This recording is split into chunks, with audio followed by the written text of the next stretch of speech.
Okay, so we're back and ready to jump right into it. We're going to take a deep dive into Serie A Match Day 30. We've got all the match analyses here, and we're not going to just, run through the scores. We're going to get into the nitty-gritty, break it all down, and figure out what these results really mean. Yeah, absolutely. We're going to dig deep into these 10 matches, and it's going to be fascinating, really trying to understand what's going on beneath the surface. We're talking tactics, we're talking those moments of brilliance, and yeah, what does all of this tell us about where these teams are headed? What are their ambitions? So should we start with Saturday's matches? Let's do it. Right, Como and Empoli, that one ended in a 1-1 draw. Mm-hmm. But just glancing at the report here, it sounds like there's a bit more to unpack there than just, a simple draw. What jumped out at you? Well, it's interesting how it all played out. Como took the lead pretty early, which, knowing Empoli, knowing their away form, you kind of wonder about their defensive focus early on, maybe a little lapse in concentration. Something other teams are going to be looking at for sure. But hey, got to give Empoli credit. They fought back. They got that equalizer before halftime. But it's the second half where things get really interesting. The tension was palpable, right? Yeah. And it all culminated in those red cards, one for each side. That tells you a lot about the intensity out there. Both sides really wanted those points, even down to 10 men. Yeah, every point counts, right? Yeah. Especially in that relegation battle. Absolutely. Every point is precious. Okay, moving on. We had Venezia hosting Bologna, and Bologna snuck away with a 1-0 win. Sounds like a pretty tight match. Not a lot of goals flying around in that one. Definitely a low-scoring affair. Clear chances were very few and far between. The winning goal for Bologna, it came from a very sharp counterattack in the second half. And this is where it gets interesting, right? Venezia have actually got a pretty solid defensive record. They're tough to break down. But looking at the analysis here, it seems like a recurring theme for them. They struggle to turn that defensive solidity into actual attacking opportunities. On the other hand, Bologna, very efficient on the break, and that's such a valuable asset to have, especially when you're pushing for a spot in Europe. And to get a win like this against a team like Venezia, a tough, stubborn defense, that's the kind of result that can really build momentum. For sure. Big win for Bologna. All right, next up we have Juventus. They managed to get a narrow 1-0 win over Genoa. The report suggests Juventus dominated possession, but really struggled to break down Genoa's defense. Yeah, classic Juventus in a way. Controlling the ball, but finding it tough to unlock that defense. Genoa were very well organized, very disciplined at the back. It took a moment of individual brilliance in the second half to finally get that breakthrough for Juventus. And it just goes to show you, even the most organized, disciplined defenses can be undone by a flash of brilliance. Sometimes you just can't plan for that. But looking at Genoa, while their defensive performance was impressive, the lack of attacking threat has to be a concern. You can't just rely on keeping clean sheets. You got to create some chances at the other end if you want to consistently pick up points. Oh, true. Okay, to wrap up Saturday's action, we had Lecce taking on Roma. Another 1-0 result. This time is Roma walking away with the win. The report mentions Lecce started really strong, but couldn't quite maintain that intensity. Yeah, that's right. Lecce came out all guns blazing, had a really high tempo early on, created a few decent chances. But Roma's defense, rock solid. They weathered the storm and absorbed that pressure really effectively. And then, classic Roma, right? They capitalize on a swift counterattack and boom, they get that decisive goal. And that's kind of their trademark under Mourinho. They're so clinical in front of goal, and that defensive solidity is a given. So, yeah, tough break for Lecce. They'll be thinking about those missed chances early on. And also, just unable to break down that Roma defense, they need to find a way to unlock those organized backlines.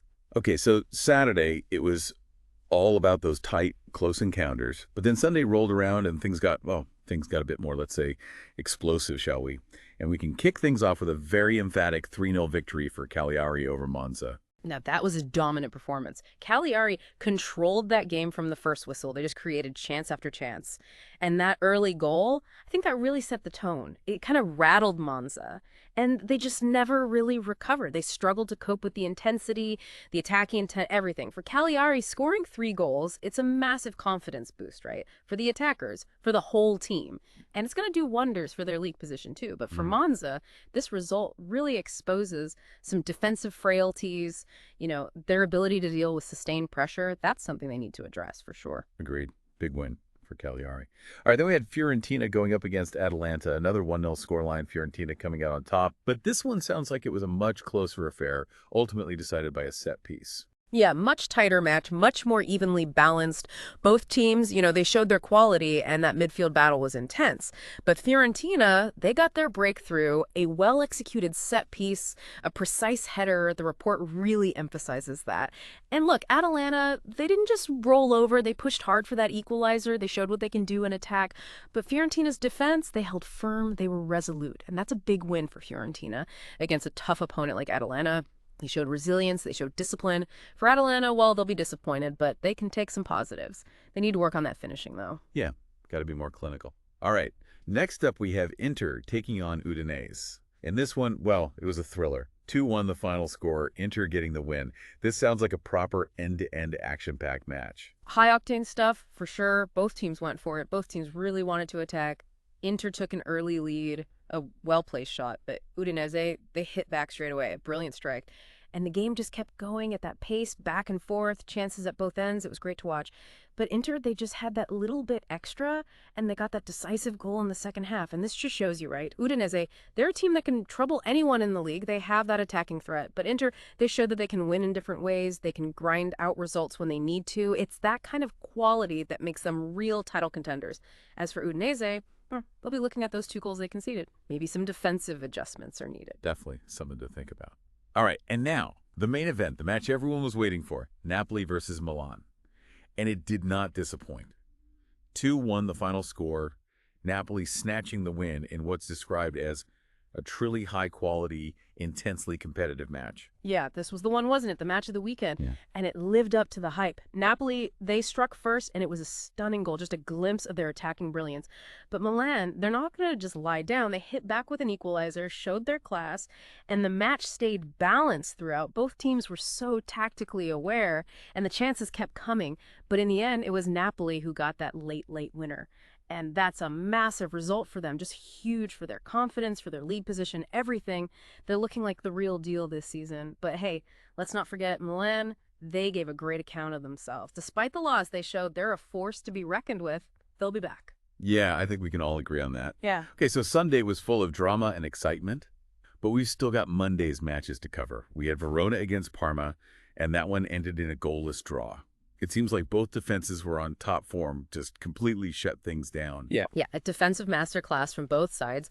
Both teams really struggled to break each other down. There were a couple of half chances for Verona. And Parma, they tried to hit on the counter, but Verona's defense, very well organized. They dealt with those threats effectively. Now, a 0-0 draw, it might not be the most exciting result for the neutral, but there was a lot to appreciate tactically and those individual battles. Some great moments of skill, too. But moving forward, both teams, they're going to want to find a way to be more creative in the final third. They need to improve that finishing. Goals win games, after all. Exactly. And finally, we had Lazio taking on Torino to wrap up Matchday 30. That one also ended in a draw, 1-1 the final score. Sounds like another really competitive match. Yeah, another closely fought contest. Lazio, they took the lead early on, a well-worked goal, really nice build-up play. But Torino, they responded quickly with an equalizer, and then it was game on. Both teams had their moments. Both looked dangerous in attack, but both were also solid defensively. Lazio pushed hard for that winner, but Torino held firm. Their defense was resolute. So a draw, probably a fair result in the end. It reflects how evenly matched those 2 teams are. And it just underlines how competitive Serie A is this season. Every team can beat every other team on their day.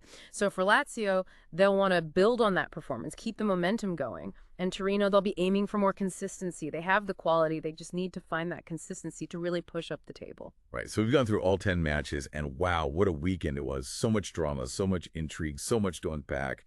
We had those tight tactical battles. We had those nail-biting, narrow victories. We had Cagliari's attacking masterclass. And, of course, that absolutely captivating clash between Napoli and Milan, the highlight of the weekend for sure. It was incredible, wasn't it? Just so much to talk about. You mentioned Como and Empoli, that resilience, the determination, that was amazing. And the defensive performances, teams like Bologna and Verona, they were so well organized, so difficult to break down. And then you've got Cagliari at the other end of the spectrum, that attacking firepower. It's a joy to watch. And yeah, Napoli and Milan, that was pure quality. Just 2 top teams going at it, giving everything. It really sums up what Serie A is all about this season. Yeah, for sure. And, all of these results, they're going to have consequences. Teams like Fiorentina, getting that win against a tough opponent like Atalanta, it's going to do wonders for their confidence. And teams that maybe didn't get the results they wanted, well, they're going to be looking at what went wrong, maybe make some tactical adjustments. And of course, all of this impacts the league table, which is just getting tighter and tighter. Absolutely. Every single point matters now. We're getting to that crucial stage of the season where every match feels like a cup final. And, those momentum-building wins, the lessons learned from defeats, those are the things that are going to make the difference come the end of the season. Right. So before we wrap up, we want to leave you with something to think about. You've heard us break down all 10 matches. Now we want to know, which result from Matchday 30 do you think is going to have the biggest impact on the final Serie A standings? And what makes that particular result so impactful? It's something to ponder as the season unfolds. Thanks for joining us on this deep dive into Serie A Matchday 30. We'll catch you next time.